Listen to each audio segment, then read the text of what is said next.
Bonjour et bienvenue à Éclat de vie TV, la chaîne qui te construit et qui te fait briller pour la gloire de Dieu.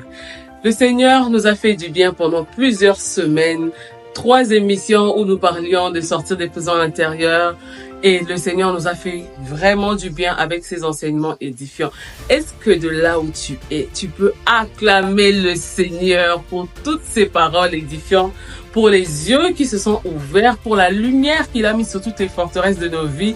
Et aujourd'hui, le Seigneur veut nous en délivrer complètement. Alors, est-ce que tu peux bien acclamer le Seigneur avec moi? J'en profite pour vous souhaiter un très joyeux Noël à tous. Merry Christmas to all. Ne vous sentez pas triste, c'est un jour festif, c'est un jour très heureux. Et nous les chrétiens et même le monde entier s'arrêtent pour célébrer la naissance du Sauveur. S'il n'était pas mort, non, s'il n'était pas né, s'il n'était pas mort à la croix pour nous, en tout cas moi je ne serais pas là devant vous. Et tu ne serais pas là devant moi, ça c'est sûr.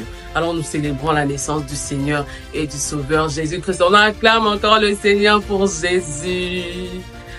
Jean 3,16, car Dieu a tant aimé le monde qu'il a donné son Fils unique, afin que quiconque croit en lui ne périsse pas, mais qu'il ait la vie éternelle. C'est une grande joie pour nous de célébrer le jour où un Sauveur nous a été né. Alors j'espère que tu es dans la joie.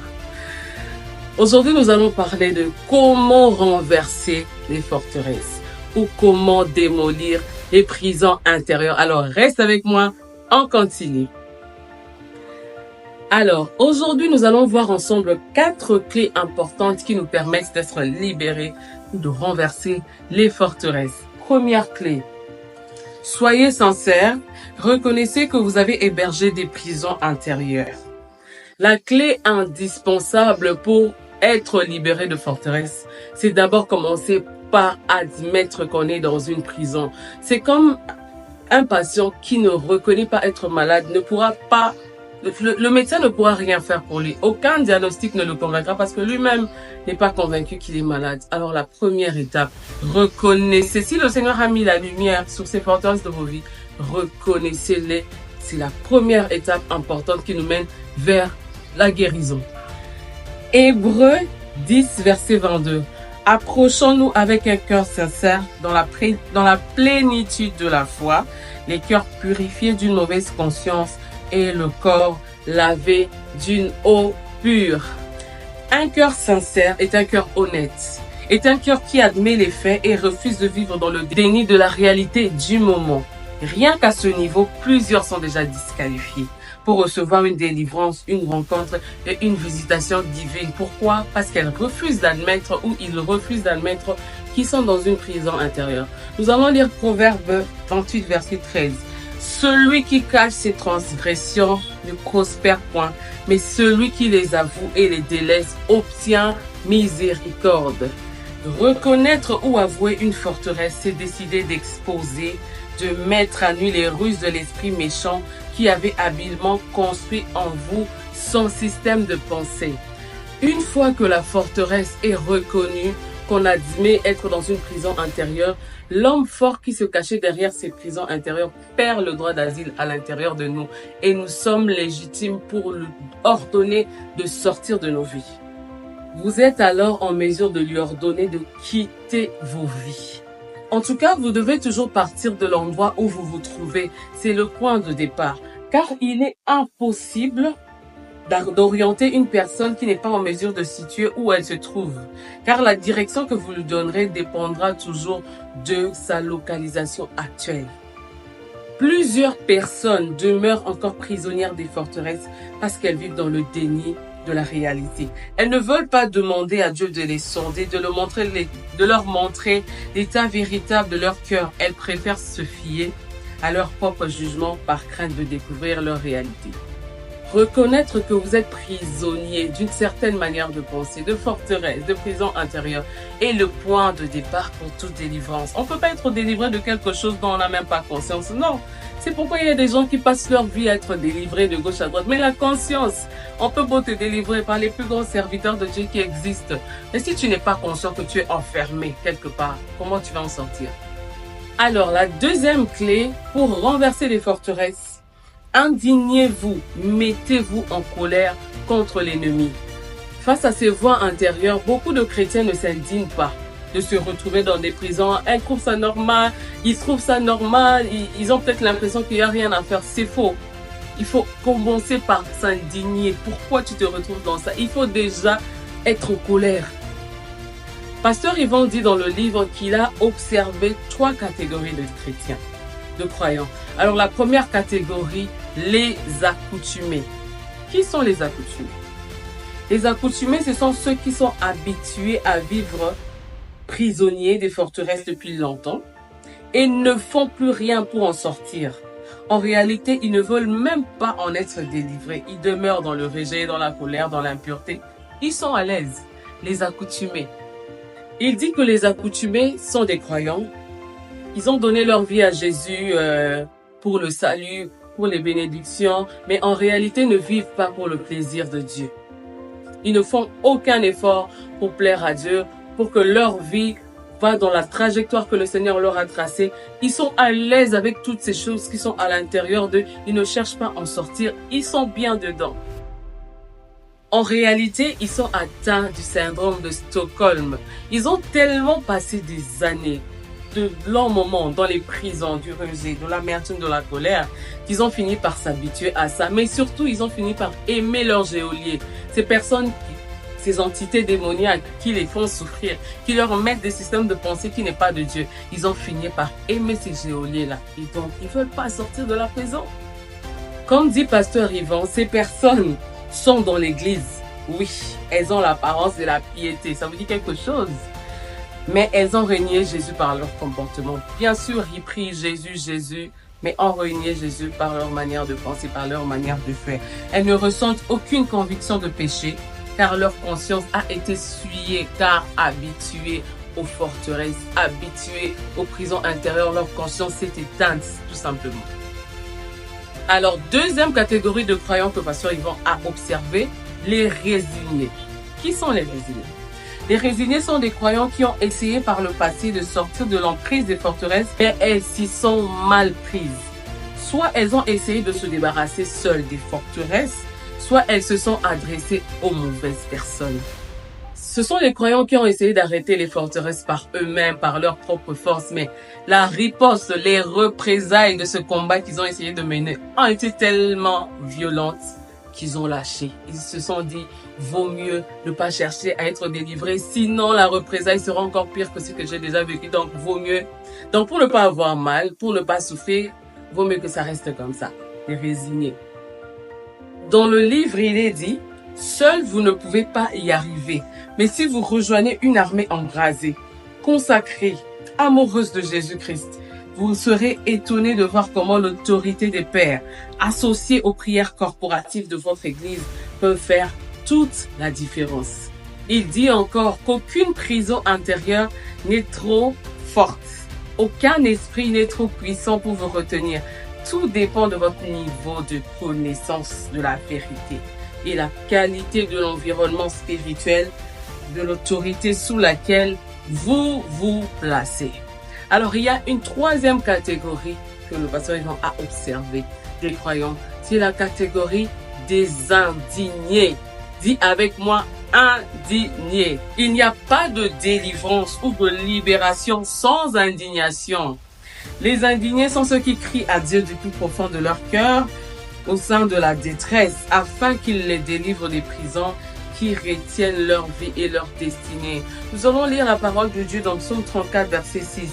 Quand les justes crient, l'Éternel les délivre de toute leur détresse. Toute délivrance commence par un ras-le-bol, par un cri intérieur. Tu ne peux pas être délivré de quelque chose dont tu n'as pas marre. Alors l'attitude que nous devons tous avoir en tant qu'enfants de Dieu face à ces forteresses, nous devons nous indigner.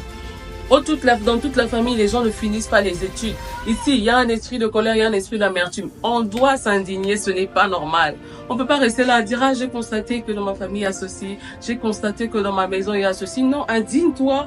C'est le moment de t'indigner, bien-aimé. On n'est plus au temps où on doit cajoler les forteresses, on doit cajoler les esprits de rejet, les esprits de colère. C'est le temps de s'indigner et de les refuser dans notre vie au nom de Jésus. Vous savez, à la croix, Jésus a déjà tout accompli. Tout a déjà été fait. Mais dans le monde invisible, notre délivrance est déjà là. Mais si nous sommes encore prisonniers, c'est parce qu'il y a des vérités que nous n'avons pas comprises. C'est pourquoi ce livre existe. Et c'est pourquoi je suis là pour nous en parler. Il faut qu'on soit conscient de ces vérités pour en sortir. C'est pas seulement la prière de délivrance de nos autorités spirituelles qui fera l'affaire. C'est la conscience, la connaissance de la vérité qui va nous libérer. Parce que la parole de Dieu dit dans Galates 5, verset 1, c'est pour la liberté que Christ nous a affranchis. Dans le livre, il est dit, le diable ne comprend que le langage de la violence spirituelle. C'est-à-dire la détermination à le dégager de votre vie sans négociation. Décider de faire partie des violences spirituelles, c'est refuser désormais de subir les forteresses. C'est acquérir la mentalité des conquérants de l'héritage divin. C'est faire preuve de combativité, de résilience contre tout ce qui veut empêcher la manifestation de votre destinée. Alors, troisième clé pour être libéré ou bien pour renverser les forteresses ou pour être éligible pour renverser les forteresses, ne cherchez pas la délivrance, cherchez le Dieu des délivrances. Les visitations divines les plus extraordinaires sont expérimentées non par les personnes qui se contentent de demander des choses à Dieu, mais par celles qui ont d'abord une immense soif de Dieu en demandant de lui ressembler. Amen. Ne faites pas de votre besoin l'objet de votre quête, de votre priorité. Parce que la parole de Dieu nous dit, cherchez premièrement le royaume des cieux et la justice de Dieu et le reste vous sera donné par-dessus. On ne peut pas mettre Dieu à la deuxième place et penser que Dieu va faire quelque chose. Non. Oui, tu as besoin d'enfants. Oui, tu as besoin de te marier. Oui, tu as besoin de travail. Mais tu mets d'abord Dieu en priorité. Est-ce que Dieu ne sait pas que tu as besoin de ces choses? On se le dise. Est-ce que Dieu n'est pas au courant que nous avons besoin de ces choses? Parce que c'est légitime. Il nous l'a dit dans sa parole. Ça veut dire que c'est un besoin légitime. Mais c'est d'abord Dieu, ensuite Dieu, après Dieu. Et le reste nous seront donnés par-dessus. Toute personne qui recherche en priorité la satisfaction de son besoin finit toujours déçue, désabusée et parfois trompée par la mauvaise foi des gens. Est-ce que je parle à quelqu'un? Tu t'es déjà senti comme ça? Oui, c'est de toi que je parle. Toutes les personnes qui recherchent premièrement la faveur des hommes, au lieu de Dieu de la faveur, finissent toujours par se prosterner devant ces hommes, par vendre leur âme au diable, en entrant dans des compromis et dans des alliances illicites ou iniques, dans le but d'obtenir la faveur d'autrui. À quoi sert-il, bien-aimé, de gagner ce monde et de perdre son âme, de perdre son salut? À quoi ça sert? Il existe une faveur qui n'est pas le résultat de l'approbation des hommes, mais plutôt celle de Dieu, qui est répandue sur vous lorsque Dieu trouve son plaisir en vous et en ce que vous faites.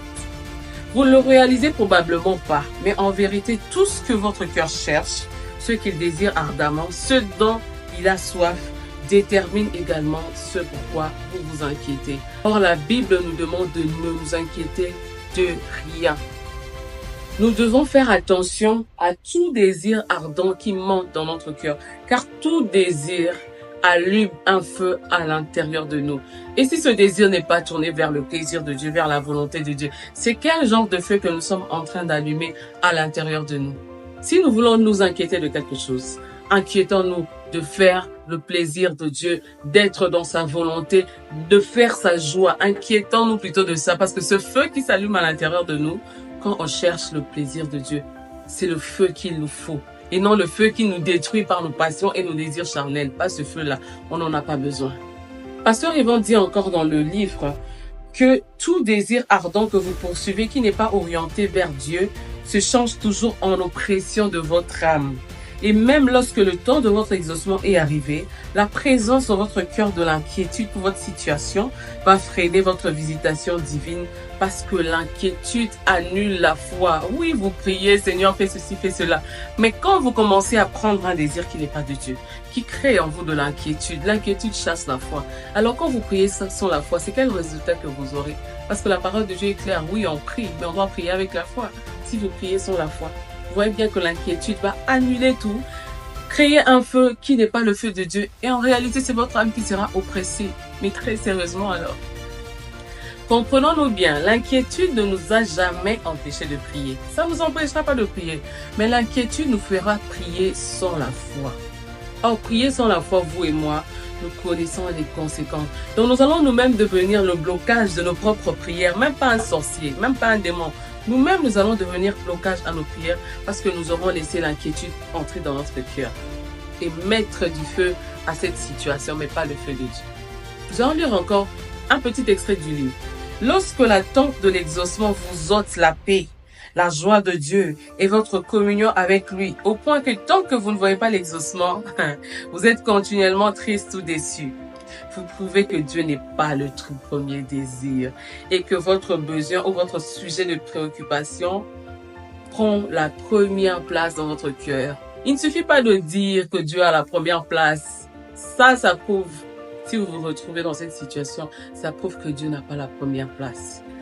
Tout désir ardent que vous cultivez dans votre cœur qui n'est pas Dieu en premier ou qui n'est pas orienté vers Dieu est une ruse du diable pour bloquer l'exaucement de nos prières. Refusez donc désormais de brûler intérieurement pour un désir autre que Dieu, d'avoir soif d'autre chose que de Dieu lui-même. Même si c'est un besoin légitime, comme je le disais, même si Dieu l'a dit dans sa parole, refusez que ce désir-là passe avant Dieu. Si Dieu n'est pas le destinataire, ce désir vous oppressera, vous enflammera et vous fera perdre votre amour, votre paix, votre patience et votre joie de vivre, tout en sachant que ce besoin, cette soif, cette inquiétude ne pourra rien améliorer. Vous inquiétez de ça fait 5 ans que je suis mariée, j'ai pas d'enfant. Ok, mais ça va changer quoi à votre vie de repasser ça tout le temps à l'intérieur de vous? Qu'est-ce que ça va changer? Ça va plutôt produire l'effet contraire. Vous allez vous fatiguer. Vous allez avoir toutes sortes de choses que Dieu ne veut pas pour vous en fait. Ne vous contentez pas de prier seulement, mais que Dieu soit l'objet de vos recherches, l'objet de votre quête principale. D'abord Dieu. Prier c'est bien, mais quand on prie, on dit quoi? Cherchons d'abord Dieu. C'est vrai que c'est comme une chanson de dire tout le temps, d'abord Dieu, mais vous ne savez pas, après avoir trouvé Dieu, ces petites inquiétudes seront réglées. Oui, parce que le Seigneur aura trouvé son plaisir en nous. Les visitations les plus puissantes, écoutons, et durables, sont toujours vécues par les personnes qui désirent la personne de Dieu lui-même avant la main de Dieu. Voilà ce que je disais. Alors, 4e clé qui nous permet d'être éligibles pour renverser les forteresses. La voici. Revêtez-vous de toutes les armes de Dieu pour faire fuir le diable. Amen. L'apôtre Yvon dit, une fois que devant Dieu, vous avez reconnu être encore en otage, être encore esclave, une fois que vous avez humblement reconnu que vous n'êtes pas au niveau où il vous désire, que vous avez demandé pardon à Dieu d'être encore prisonnier de ces forteresses, une fois que vous vous mettez en colère contre ces forteresses et que vous décidez de faire de Christ votre seule forteresse en criant à lui de tout votre cœur, vous êtes désormais prêt à renverser, à démolir les prisons intérieures qui ont retenu votre destinée depuis très longtemps. En effet, c'est assez. Maintenant, ça suffit. Il faut que ça change. Amen. Je dis amen moi-même à ces paroles.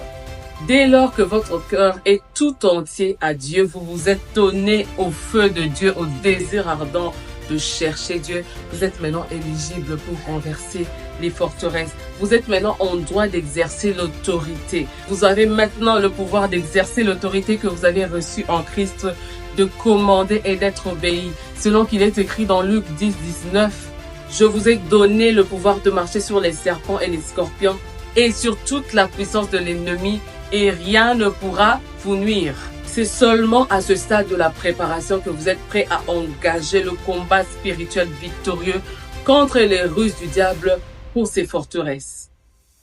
Pour engager ce combat spirituel, il vous faut impérativement revêtir toutes les armes de Dieu. Revêtir cet équipement spirituel est la clé pour confronter toutes sortes de forteresses et ne subir aucune représailles après aucun dommage.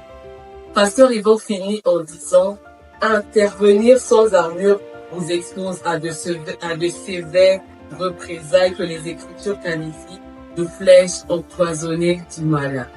Nous passons à la deuxième rubrique de cette émission, la prière. Ah, nous voulons remercier le Seigneur. Nous voulons lui dire merci pour ces 4 émissions où il nous a parlé, il nous a éclairé au travers de ce livre pour nous mettre la lumière sur les forteresses de notre vie, nous en délivrer afin que l'année qui est en train de commencer, que nous n'entrions pas avec ces prisons intérieures. Dieu nous fait libre dans l'année 2025. Seigneur, nous te disons merci. Merci d'avoir été avec nous. Merci pour ces émissions encore édifiantes. Merci d'avoir parlé à nos cœurs. Merci d'avoir commencé les délivrances. Merci parce que la connaissance de ta parole a déjà commencé à pénétrer nos vies. Et nous sommes déjà en train de vivre ces délivrances. Seigneur, nous te recommandons à cette année 2025. Merci parce qu'aujourd'hui c'est la dernière émission de l'année. Nous te recommandons l'année 2025. Ne nous laisse pas entrer avec ces forteresses. Accorde-nous la grâce de nous indigner dès maintenant contre toutes ces forteresses qui enferment nos vies, qui enferment nos familles. C'est-à-dire que tu nous as mandaté partout où nous sommes de délivrer, de sortir les gens de la captivité, de guérir les cœurs brisés. Et Seigneur, avant de le faire, nous devons nous-mêmes être libres. Comment délivrer les captifs si nous sommes nous-mêmes captifs de ces choses? Alors Seigneur, nous prions que nous soyons délivrés dans le nom de Jésus. Que tu mettes en nous l'indignation qui va nous pousser à être éligibles pour renverser cette forteresse. Du reste, nous te recommandons toutes choses. Nous disons Amen. Amen. Est-ce que là où vous êtes prêts? Acclamez le Seigneur. Nous voici à la fin de cette émission et à la fin de cette série sur le livre Sortir des prisons intérieures.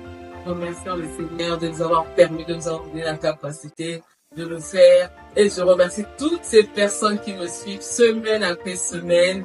L'année prochaine, je nous réserve encore des meilleures surprises. Merci d'avoir été avec nous. C'est la dernière émission de l'année. Je vous souhaite une très bonne année. Et j'aimerais vous exhorter en cette fin d'année, s'il vous plaît, ne soyez pas tristes. Sûrement vous êtes là, vous vous dites, mon année a été difficile. Vous pensez que votre année a été négative parce qu'il s'est passé des choses, parce que vous avez connu des deuils, vous avez connu peut-être le chômage, vous avez connu la stérilité, vous avez connu beaucoup de choses, mais j'aimerais vous exhorter et vous dire que le Seigneur ne vous a pas oublié. La parole de Dieu nous dit, si la mère qui t'a donné naissance t'oublie, Dieu ne peut pas t'oublier. Alors si Dieu te renouvelle le souffle de vie chaque jour, tu imagines vraiment qu'il va oublier de te donner cette chose. Il va oublier de te consacrer la vie, il va oublier de te protéger, il va oublier de te donner le travail que tu veux, qui est même légitime selon ta parole. Non. Ne permets pas à la tristesse de venir envahir ton cœur en ce moment. C'est la saison où on rend grâce à Dieu pour les 365 jours. C'est la saison où nous disons merci à Dieu, nous sommes reconnaissants. C'est la saison où nous donnons des offrandes sacrificielles en remerciement en ce que le Seigneur a fait. Il faut recommander l'année d'après. Ne laisse pas ses voix nous dire ton péché devant le grâce à Dieu, surtout par tes offrandes. Je t'exhorte vraiment à prendre une belle offrande, à mettre ton offrande, à écrire tes vœux pour l'année 2025. Si tu avais écrit des vœux en 2024 qui ne se sont pas réalisés, ne te décourage pas. Tout Seigneur ne t'a pas oublié. Prends le blanc, consacre-le à Dieu. Dieu n'oublie pas. La parole de Dieu nous dit qu'on est le créateur de personnes. Si tu es seul, tu es en train de passer ce moment de festivité, seul, ne t'inquiète pas. Tu ne seras pas seul toute ta vie. Le Seigneur déjà est avec toi. Mais si tu as besoin de quelqu'un avec cheminer, le Seigneur ne t'a pas oublié. C'est peut-être la dernière année que tu vas vivre qui se ressemble. S'il te plaît, je t'exhorte vraiment à ne pas laisser la tristesse envahir ton cœur. Je me souviens, il y a quelques années, à chaque fois, dans cette période de festivité, moi, j'étais toujours en pleurs. Moi, j'étais toujours triste. Parce que je me sentais seule dans mon coin. J'étais entre 4 murs. Je voulais même pas sortir. Il y a beaucoup de choses qui venaient dans mon cœur. Et le diable venait de me dire que mon année a été un fiasco. Pourquoi? Parce qu'il y a quelque chose que j'ai demandé à Dieu qui n'a pas encore réalisé. Parce qu'il y a tel projet qui n'a pas été mis en marche. C'est pourquoi moi je dois être triste. C'est pourquoi moi je dois pleurer un jour de Noël. C'est pourquoi moi je dois pleurer un jour de Nouvel An. Je me souviens l'année passée, j'ai commencé 2024 dans les pleurs. À chaudes larmes, j'ai pleuré. J'étais fatiguée. Je me disais, ça suffit. Mais là, je suis enfin entrée dans l'année 2025. La personne qui a commencé en pleurs le 1er janvier 2024, je vous assure que c'est pas la personne que vous avez en face de vous aujourd'hui, 25 décembre 2024. Il n'y a pas photo, c'est la même personne. Moi, Dieu est passé par là. Dieu m'a consolé, Dieu a fait ce qu'il y avait en Dieu m'a bâti, c'est le plus important. Des projets, oui, peut ou ne pas faire. L'important, c'est d'être attaché à Dieu. Et moi, je bénis le Seigneur parce que j'ai commencé en Christ et je finis l'année en Christ. Je n'ai pas rétrogradé. Je n'ai pas quitté le Seigneur. C'est le meilleur témoignage, le meilleur miracle. Je peux vous dire, oui, j'ai eu un travail, oui, j'ai eu ceci. C'est pas ça le plus important. Avoir conservé mon salut pendant une année, c'est plus important que beaucoup d'autres choses. Alors, soyons bénis, soyez Noël et bonne année. On se voit en 2025 pour des émissions encore plus édifiantes. Que le Seigneur vous bénisse. Soyez Noël et bonne année.